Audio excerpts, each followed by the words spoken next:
राधे राधे दोस्तों। कैसे हैं आप सब। आज की कहानी है। आज सम्मान मेरे मायके का नहीं वक्त का हो रहा है। अरे मम्मी जी, आप कहाँ हमारे साथ चलोगी।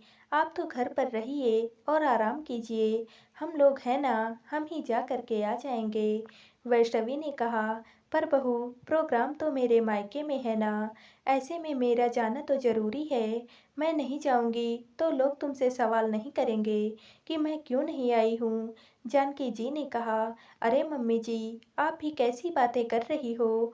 डेस्टिनेशन वेडिंग है, आप कहाँ परेशान होती रहोगी। और फिर इतने बड़े बड़े लोग आएंगे वहाँ पर, कहाँ उन लोगों को वक्त मिलेगा आपको देखने का। आप तो आराम से घर पर रुको अपने पोते पोतियों के साथ। शादी में तो हम दोनों जा करके आ जाएंगे। वैष्णवी जिद करते हुए बोली, बहू, तुम्हें चलना है तो बिल्कुल चलो, लेकिन प्रोग्राम तो मेरे मायके में है तो मैं तो जरूर जाऊंगी। और फिर तुम्हारा कौन सा खर्चा लग रहा है। मेरा भतीजा रमन मुझे ले चलने को तैयार है ना। उसने तो कह भी दिया है कि बुआ आप तो हमारे साथ में ही चलना। जानकी जी ने कहा, अरे क्यों जिद कर रही हो। जब मम्मी ने कह दिया है कि हम सब साथ में चलते हैं तो आखिर हर्ज ही क्या है। तुम क्यों मम्मी को यहाँ पर रोकने में तुली हुई हो। आखिर सूरज ने कहा। तब जाकर कहीं वैष्णवी ने धीरे से कहा, मैं तो बस ये कह रही थी कि डेस्टिनेशन वेडिंग है तो हमारा भी बाहर घूमना फिरना हो जाएगा। वहाँ इतने बड़े बड़े लोगों के बीच में हम कहाँ बच्चों को संभालते फिरेंगे। अरे बच्चे हमारे हैं, किसी और के नहीं। सब संभाल लेंगे। तुम तो बस सामान पैक करो। आखिर वहाँ पर काफ़ी इंजॉय भी तो करना है हमें। मैं तो अभी से बहुत एक्साइटेड हो रहा हूँ। सूरज ने कहा, मैं तो सब एक से बढ़कर एक ड्रेस रखूंगी, हर रोज की अलग अलग। मैं तो कभी शहर के बाहर तक नहीं गई, फिर क्या पता कभी दोबारा जाना भी हो या ना हो। ये तो समय समय की बात है। और हाँ, बाजार भी चलना है। रमन और उसकी होने वाली पत्नी के लिए कोई महंगा सा बढ़िया सा तोहफा भी तो लेना है। आखिर हम भी तो कम नहीं हैं, उन्हें भी तो यह पता होना चाहिए। वैष्णवी मन ही मन खुश होते हुए बोली, सही कहा बहू, डेस्टिनेशन वेडिंग है, इस बहाने तुम्हारे कई खर्चे भी बच जाएंगे। ये तो वक्त वक्त की बात है। किसी जमाने में तुम मेरे मायके में कदम रखना ही पसंद नहीं करती थी, और आज वहाँ की शादी में जाने की जिद कर रही हो। उनके लिए महंगे तोहफे खरीद रही हो। इसी को शायद समय का पहिया कहते हैं। जानकी जी ने कहा। और वह उठकर अपने कमरे में आ गई। अपने कमरे में आकर वो अपने पलंग पर बैठ गई और अतीत के गलियारों में खो गई। जानकी जी का ससुराल और मायका दोनों ही बहुत खुशहाल था। जहाँ ससुराल में पैसों की कोई भी कमी नहीं थी, वहीं उनका मायका मध्यम वर्गीय था। मायके में भी उनकी बड़ी पूंछ थी। उनकी माँ और उनके भाई उन्हें बहुत मानते थे। उनका एक ही तो भाई था, जो कि उनसे 8 साल छोटा था, और वह बहुत ही सीधा साधा था। उसके परिवार में उसकी पत्नी और उनका एक बेटा रमन था। रमन जब 7 साल का था, तब दुर्घटना में उसके पापा की मृत्यु हो गई थी और एक अच्छा खासा परिवार बिखर गया था। उसके बाद माँ ने तो जो बिस्तर पकड़ा, उसके बाद तो वो कभी ठीक से खड़ी ही नहीं हो पाई थी। अब भाभी माँ को संभाले या रमन को या फिर खुद को। तब 15 दिन के क्रियाकर्म के बाद जानकी जी अपनी भाभी को समझा बुझाकर रमन को अपने साथ अपने घर पर ही ले आई थी, ये सोचकर कि रमन को कम से कम अच्छी शिक्षा तो मिल ही जाएगी। आखिर उनके ससुराल में क्या ही कमी है। उनके विद्या और सूरज के साथ रमन भी पढ़ लेगा। हालांकि दोनों लोग रमन से बहुत बड़े थे, पर ये बात जानकी जी के परिवार वालों को बिल्कुल भी नहीं सुहाई थी। सासू माँ ने तो एक तरीके से जानकी जी के खिलाफ मोर्चा ही खोल लिया था। रमन छोटा ही तो था, लेकिन उसके खाने-पीने, उसके कपड़े, हर चीज़ पर अब वो ताने कसने लगी थी। अगर सुबह विद्या और सूरज को जानकी जी दूध देती, तो उसके साथ-साथ रमन को भी गरमा-गरम 1 गिलास दूध भरकर दे देती थी। ये देखकर सासू माँ उसे ताने मारती, हमने कोई फ़कीरों के लिए धर्मशाला नहीं खोल रखी है, जो हमारे बच्चों के हक का सामान तू उसे दे रही है।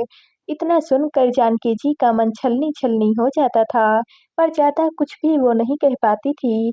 आखिर गलती तो उन्होंने की थी। उनकी गलती यह थी कि बिना पूछे अपने ससुराल वालों से वो रमन को यहाँ पर लेकर आ गई थी।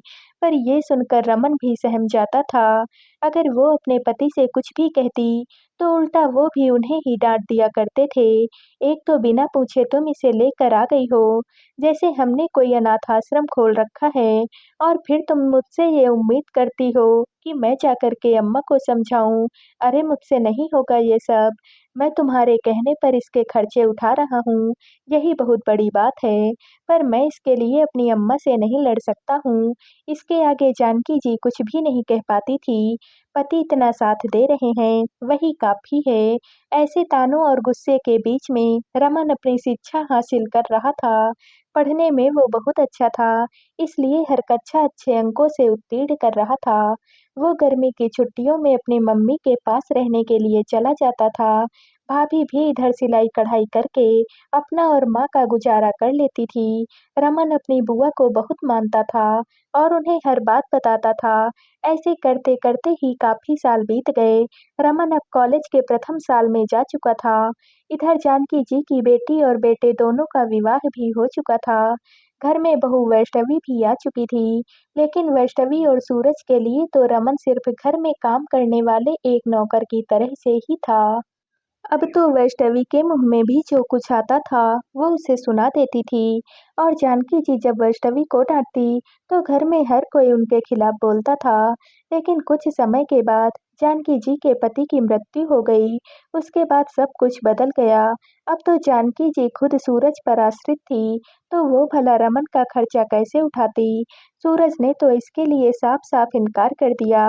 तब जानकी जी के कहने पर ही रमन अपनी मम्मी के पास आ गया था, पर उन्हें पूरा विश्वास था कि रमन अपनी ज़िंदगी में कुछ बेहतर करके ज़रूर दिखाएगा, क्योंकि वो काफ़ी मेहनती भी था।